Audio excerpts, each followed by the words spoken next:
Ito pong si dating attorney Larry Gadon, mga kababayan, si Secretary Larry Gadon, ay meron pong isang interview na kung saan po sinasabi nito that Digong Duterte could have be saved, mga ka-GPnatics. Kaya lang, meron pong merong mga ginawa itong mga Duterte at ang kanyang kampo kay PBBM, kaya po nagkandaleche-leche ang kanyang buhay.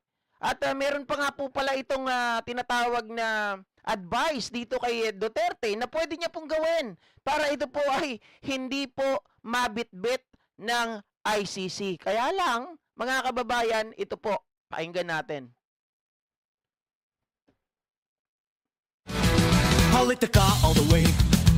Politica all the way. Politica all the way. Po mapag-usapan ng mga issues in the hope that we can come to a resolve. Yan. Ito po ang maganda ngayon. Very excited ako sa ating guest ngayong araw na ito because nakikita nyo siya noon pa. I'm also a follower of his, no? Sa lahat ng mga ginagawa niya para sa atin. And now I'm very happy na part na siya of the government also. So hindi niya na pwedeng sabihin na wala kaming magagawa. Ngayon pwede na talaga siyang may magawa at may ginagawa na siya. Dito, sa guest natin, bawal ang bobo. Galit siya sa bobo. At lalo na dun sa mga bobong nagpipiling matalino. Ayan.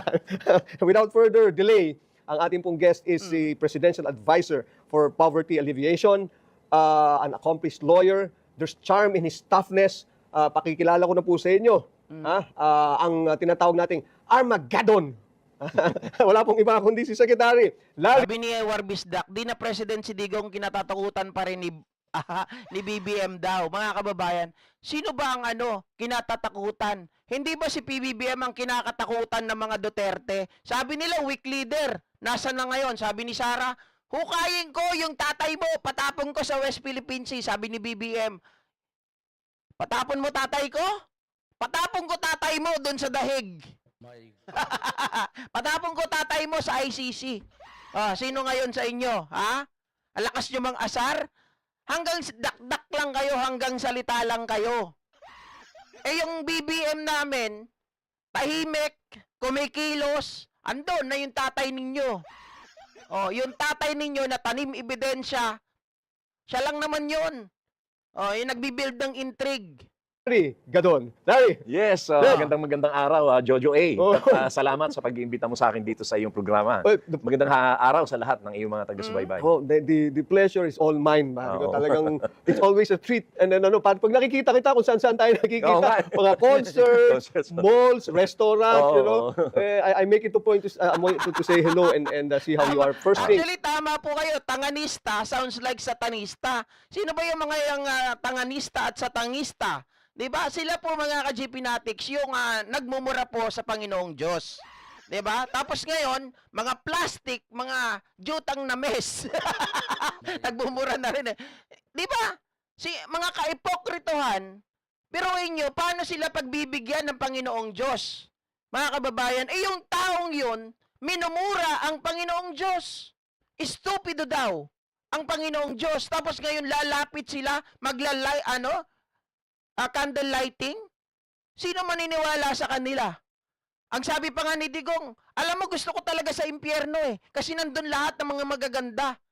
Sa langit, hindi ako tatanggapin doon. Anong gagawin ko? Akbayan ko yung mga gaganda doon. Walang magaganda doon. Lahat ng magaganda nandun sa impyerno, kaya doon ko gustong pumunta. 51 billion po ang bayad sa akin, Inugami. Meron kang pambayad? Akin na. Doon sa mga nakikinig na nanonood sa atin, kanina before we went on air, unang ko agad sa'yo is parang you look good for your age. Nung una, akala ko we were like contemporaries na. Well, we are, no? But medyo... I'm senior than you. Oo nga Yes, I know. Pero you don't look it. Pare, no? What do you do? Masayahin lang ako and of course I take care of my health. I eat a lot of vegetables and fruits. And marami akong mga supplements, no? Supplements. Kaya ayoko i-advertise naman dito. Magbayad muna sila. Bayad muna sila para, tama din, pero talaga, you look great. I'm already 67 and, yes, 67. 68, No, 67 last week. Last week lang. Just last talaga. week, yes. Oo, okay, belated happy Mami Peng, sana all 51 billion. Okay guys, suportahan nyo rin po itong si Mami Peng. Yan, mayoran ng Zelda 14. birthday. Thank you. Oo. Actually, yun ang pinakamaganda. Unang sinabi mo yung masayahin. Importante. yan. Masayahin. Especially with what's happening now. Oo. 'Di ba? Sa ating Yes, bansa ngayon. And talagang dapat, sabi nga nila, hindi ka na may stress kasi pagka may stress ka, wala kang... I don't bring it to bed kung yung mga stress ko. Talaga? I don't bring it to bed. Eh, what if Pag matutulog ako, matutulog ako. tutulog ka, tulog na, wala nang Oo, ano. kasi yun ang pinakamagandang gamot sa lahat ng stress, yung tulog. Right. Nagtulog na nag-iisa. Ibig sabihin, Any which way. oh my God. Before we go, baka tayo maderel, no? There are things that I want to ask you sana dahil the issue of the day, Secretary Gadon, is yung issue ng arrest ni former President Duterte. Yes. No? So what is your take on this? Ang dami kasi nagsasabi ng mga, alam mo na, sinatawag mo ang kanya-kanyang keso hindi raw tama yun, hindi mali daw. 2028, Duterte daw maghahari. In your dreams. Matulog muna kayo ng matulog. Sa 2028, hindi pa rin po presidente ang Duterte. Bakit kamo, mga kababayan, may impeach na yan Di ba nandun siya sa dahig ngayon? Baka mamaya, mga kababayan, tingnan nyo, pakinggan nyo yung sasabihin ni Larry Gadon. Nandun siya. O para niya na rin isinubo yung kanyang sarili sa, sa leon at tigre. Yung ganyan. Well, actually, ganito yan. Yung ICC or International Criminal Court, it was founded in Europe by a lot of countries. A lot of member countries signed as member of the ICC. And then, ang talagang primary role niyan or mandate ng ICC is to investigate and prosecute any crime committed against humanity, no? And they can only take over or they can only exercise jurisdiction if the country where the crime happened has no effective judiciary system. Yung case ni former President Duterte. Makinig kayo mga tanganistang DDS. Pakinggan niyo to kasi. Puro kayo walang jurisdiction. Mga tanga. Mga kababayan, kahit puntahan nyo pa, i-research nyo lang, Supreme Court decision, Panganiban versus blah blah blah, yan 15-0 ang sabi nila, ayan mga tao pa ni Digong yan, appointee niya pa, 15-0, na ang ICC ay may jurisdiction pa rin tayo kung saan from 2011 to 2018 at 2017 din naman, ipinasa or isinampa yung kaso ng nila Trillanes dito sa ICC. Mga engot. Yan ay na-file noong 2017 because they wanted to investigate the killings done since 2011 at the time that he was the mayor of Davao City. Tama. And from the time on, 2011 up to 2016, ay walang nangyari na investigation, laging nahaharang, walang nangyaring mga pagpa-file ng case. So therefore, nagkaroon ngayon ng naging totoo ngayon yung mandate ng ICC na hindi kayo nag-imbestiga, pinapabayaan nyo na magpatayan ng mga tao dyan. So therefore, we can take over according to the statutes of Statutes of Rome, yung ICC. So Pinabayaan, syempre. Paano hindi pababayaan? Sila yung nandyan sa sila yung incumbent president. Sila din yung mga tao nandoon noon. Paano nila imbestigahan sarili nila? 'Di ba? Kaya nga nung nakita nila, nag-iimbestiga na ang ICC, sabi pa ni Harry Roque. O sige, sumali tayo sa ICC, sabi ni Harry Roque, para hindi naman nagot, ay para mayari yung mga mamamatay tao, murderer, at yung mga tyrant leader na yan, putya, nung dumating ang pagkakataon na si Roque ay ginawang spokesperson, bumaliktad na, naging anti-human rights na. therefore, they established the jurisdiction. Ngayon, dito naman sa atin, we have a Republic Act, no? I forgot the number. I think it's 1154 or something. Ang nangyari dyan, meron tayo ang provision in that Republic Act. A Republic Act is one which is passed by the Congress and signed by the President, approved as a law, no? Passed as a law. Doon sa batas na yan, sinasabi na the Philippines can waive any investigation or prosecution of a case which is already under or which is already recognized and being Exactly. Tama po.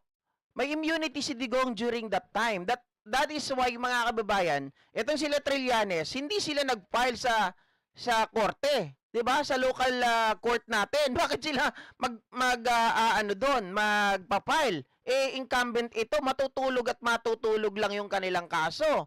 Kahit nga hindi incumbent 'yan, matutulog pa rin eh. 'Di ba? Mga kababayan, ay hindi. Technically, ang ginagawa nila dahil incumbent, pati nga si Kibuloy, yung kaso niya natulog din eh. Pinatulog sa DOJ. So, etong mga Duterte, in order for them to escape, mga kababayan, sila po ay nag-decide na umalis sa Rome Statute as a member. Kasi, dahil yun lang ang pwede na magkaso sa kanila at humabol sa kanila, eh nakalimutan si Interpol. Oh. Handled by the ICC or any international organization. So naunang nag-acquire ang ICC ng doon sa case, no? And ang nangyari, since naka-acquire na ng jurisdiction ang ICC doon sa case, hindi na tayo pwedeng gumalaw. Otherwise, we will be ostracized by the international community. That's right. So ngayon, while we withdrawn our membership in the ICC in 2019, take note, 2019. The case has been filed already. There is a ruling of the Supreme Court, of the Duterte Supreme Court. I'm saying this So is this is under the Duterte administration, itong ruling na to. Not only that, the 15 justices, 13 of them were appointed by Duterte. Okay. Oh, yan yung sinasabi ko kanina, Warbisdak. Pakinggan ninyo, tao ni Duterte mismo, 13 appointee of the former President Duterte, mga kababayan, pinili nila at sila po ang nag-decide. Bali, naging 15-0 yan eh. Yung dalawa hindi sa kanya na appointee. Pero 15-0, landslide. Yung pinagtatalunan, yung jurisdiction, ay sinabi nila na merong jurisdiction. Kaya nga nagtataka ako dito, kila Panelo, kila Trixie Angeles, dito kila Vic Rodriguez, at yung iba pang mga abogado, nagmukha ng abogado dahil pinagpipilitan nila na wala daw jurisdiction.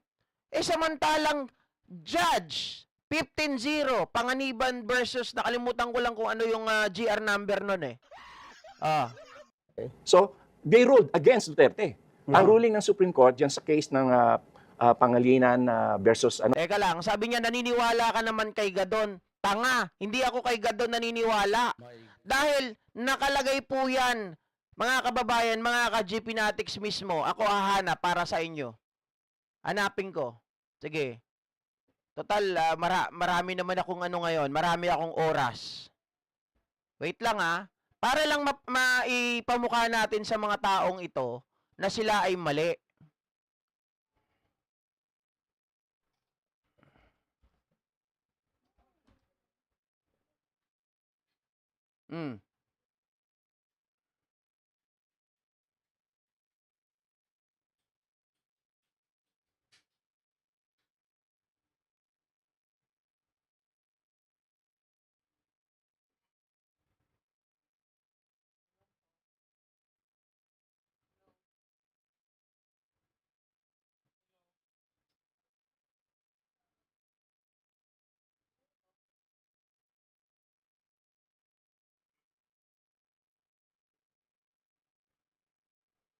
O, baka mainip yung iba dyan. Baka mainip yung iba dyan, mga kababayan. Tuloy na lang natin to. Sige, sa susunod na lang. Total, para matuto kayo mag-research, mga DDS, hindi yung sinusubo na sa kanyo, hindi nyo rin naman pakikinggan eh. Di ba? Wag na. Oh, tuloy ko na lang si Gadon. Habang nakikinig, saka na lang ako maghahagilap. No, I forgot the title, pero you can search it.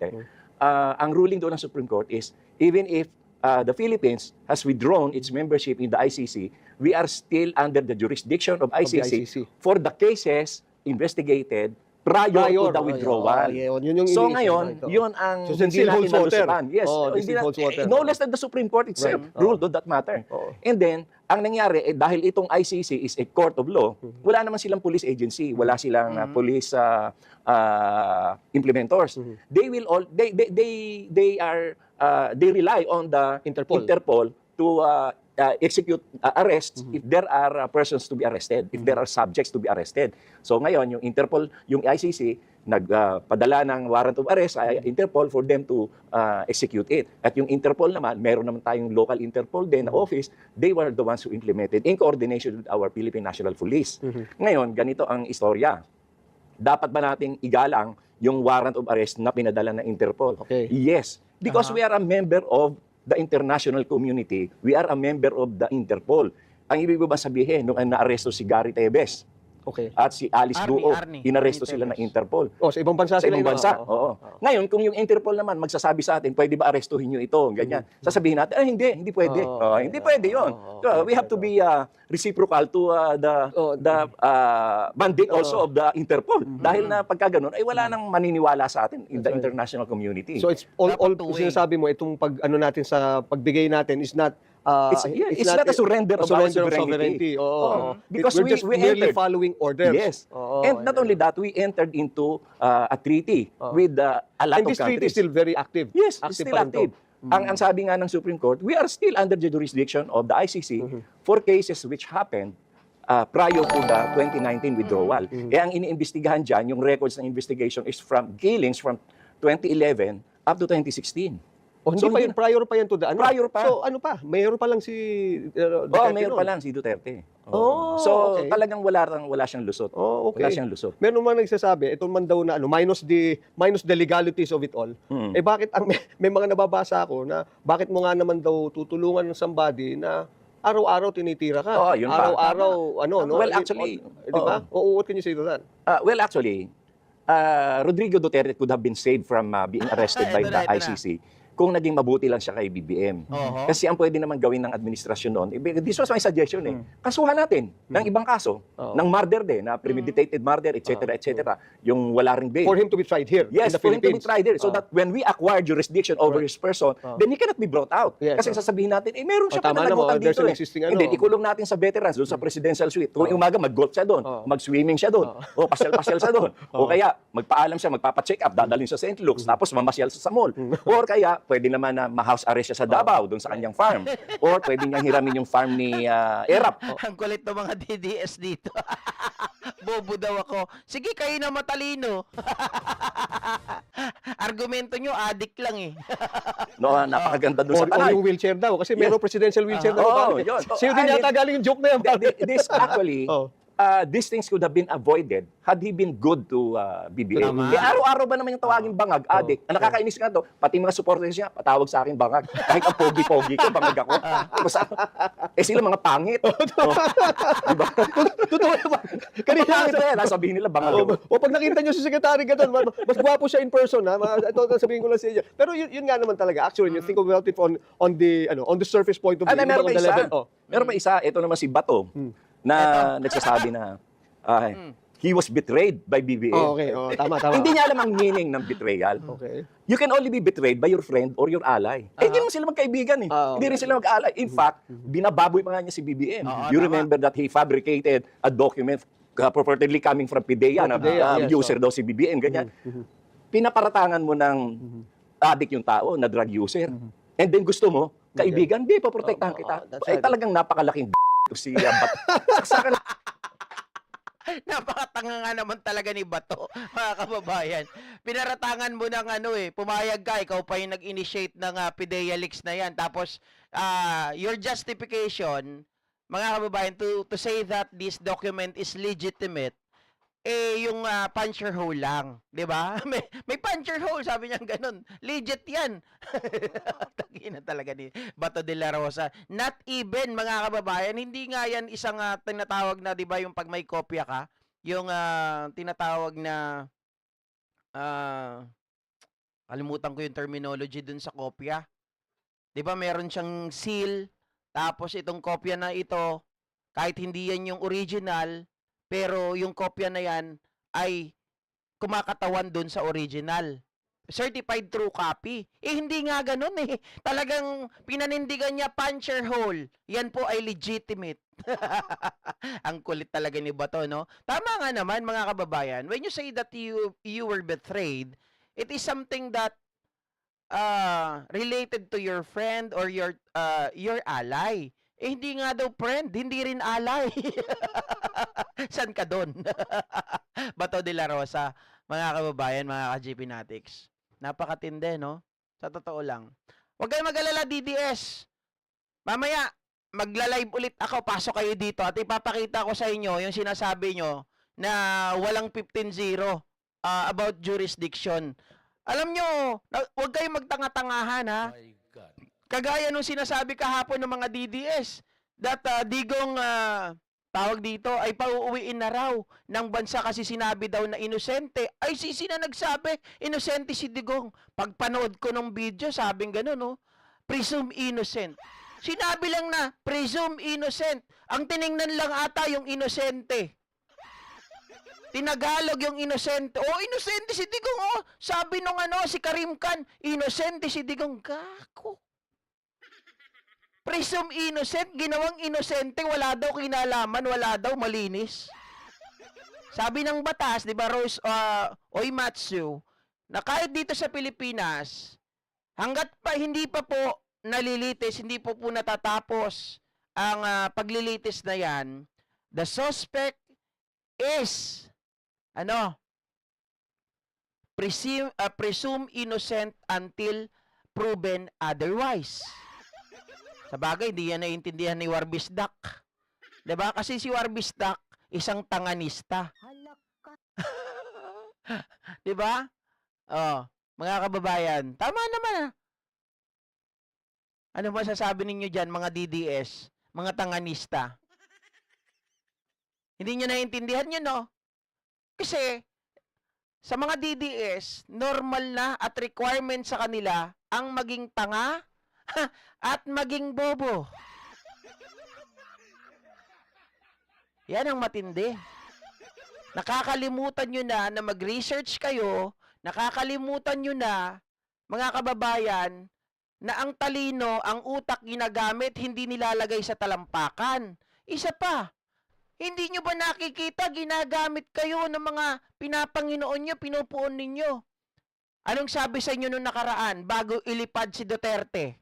Sabi nila, oy, eto nakuha na namin, merong TRO si Tatay Digong, pigilan natin sila. Pero yung mga nagsasabi na may TRO na, nandun lang sa likod, yung mga tao gusto pasugurin para pigilan itong si Duterte sa kanyang pag-alis. Malaman-laman mo, wala palang TRO. Oh, ganyan ang gusto ninyo na pinupuon ninyo, ipapahamak kayo? Wala naman pala na TRO? Oh, attorney pa yon, abogado pa. Dalawang attorney ang nagsabi na may TRO, si Torion at si Lambino. Dapat dyan mga madisbar para mawala yung pagiging attorney nila sa pangalan. Walang TRO. Sa panaginip nyo lang yon, kaya matulog ulit kayo. Diba? Oh, anyway, mga kababayan, Sir Romeo Barcibal, Nurlight, Wilbur Whitetan, President sa Impyerno. Si Digong yon, di ba? Oh. Shoutout din mga kababayan kaya piling innocent newborn yun. Oh. Arnel Tan, shoutout sa inyo ha, mga kababayan. Anyway, maraming salamat puli sa araw na ito, mga kababayan, sa pagsama nyo po dito sa inyong abang lingkod at JNK, at sana po, mga kababayan, ay kahit papano ay may napulot po tayo dito sa ating video. At DDS, balik kayo sa susunod ha, kasi dumadami yung views ko dahil sa inyo. Maraming salamat po muli sa inyong lahat, mga kababayan. Magkita-kita po tayo mamaya. Thank you. Magandang umaga. Enjoy your weekend. Happy blessed Sunday.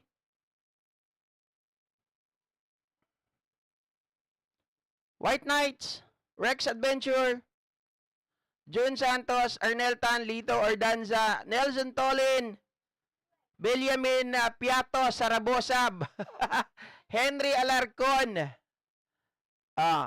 Aurelia Adena, Marlene Valencia, shout out, Ellen Mariano, Eileen Morales, June Santos, at sa lahat po ng mga viewers natin.